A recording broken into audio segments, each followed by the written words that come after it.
Hello guys, আসসালামু আলাইকুম। সবাই কেমন আছেন? আল্লাহর রহমতে ভালো আছেন, আমিও ভালো আছি। আজকে আমি চলে এসেছি আপনাদের মাঝে নতুন একটি রেসিপি নিয়ে। আমরা এই সবজিটিকে আইটা বলি। আপনারা কে কি নামে এই সবজিটিকে চেনেন বা জানেন, আপনারা কমেন্ট বক্সে জানিয়ে দেবেন। আমি এই আইটাটা ভালো করে ছিলিয়ে নেব, ছিলিয়ে নিয়ে সুন্দর করে কুটে নেব।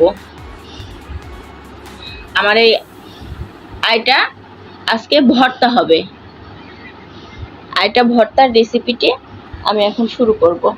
কড়াই দিয়ে দিয়েছি একটি চুলায় এবং কালি জিরা বলি আমি, কালি জিরা দিয়ে দিয়েছি পরিমাণ মতো। আপনারাও দিয়ে দেবেন পরিমাণ মতো। কালি জিরাটি ভাজা হয়ে গেলে তারপরে খাবার জিরা 1 টেবিল চামচ দিয়ে ভেজে নিতে হবে।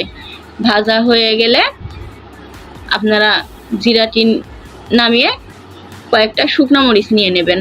শুকনো মরিচগুলো ভালো করে ভেজে নেবেন।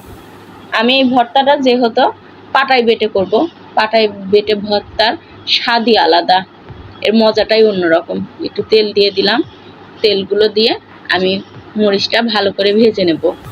আমার মরিচটি প্রায় ভাজা শেষ, আমি মরিচটি এখন তুলে নেব এবং এরপরে আমি এই প্যানে আইটা দিয়ে দেব।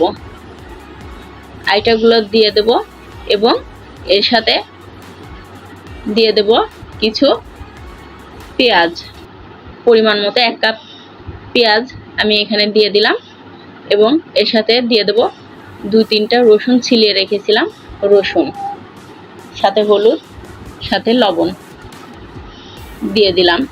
দিয়ে ভালো করে নেড়ে চেড়ে নেব। ভালো করে নেড়ে চেড়ে চুলার আঁচটি হালকা দেব, দিয়ে এটা ভালো করে নেড়ে চেড়ে নেব।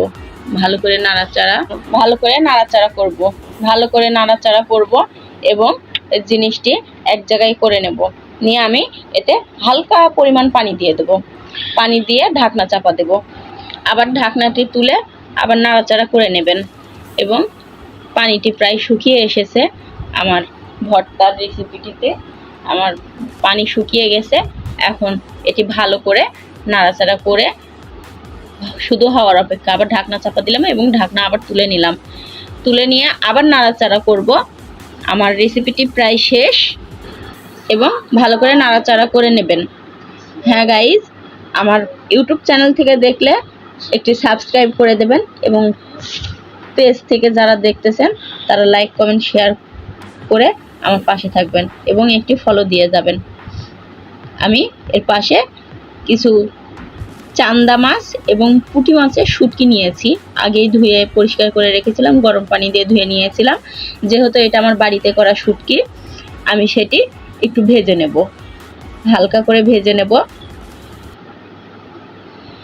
হ্যাঁ গাইজ, এটা আপনাদেরকে দেখানো হয়নি আগে, কারণ আমি এটা আগে থেকেই করে রেখেছিলাম। এটা ভালো করে ভেজে নিতে হবে এবং আপনারাও নেবেন। ভালো করে ভাজা হয়ে গেছে আমার। ভাজা হয়ে গেলে এটা তুলে নিতে হবে। হ্যাঁ গাইজ, আপনারাও এভাবে ভেজে নেবেন। আর আমার রেসিপিটিও প্রায় শেষের কাছাকাছি। আমার এটা ভাজা হয়ে গেলে আমি এই 2টা মিলে পাটায় বেটে নেব। এটা আজকের রেসিপির লুক।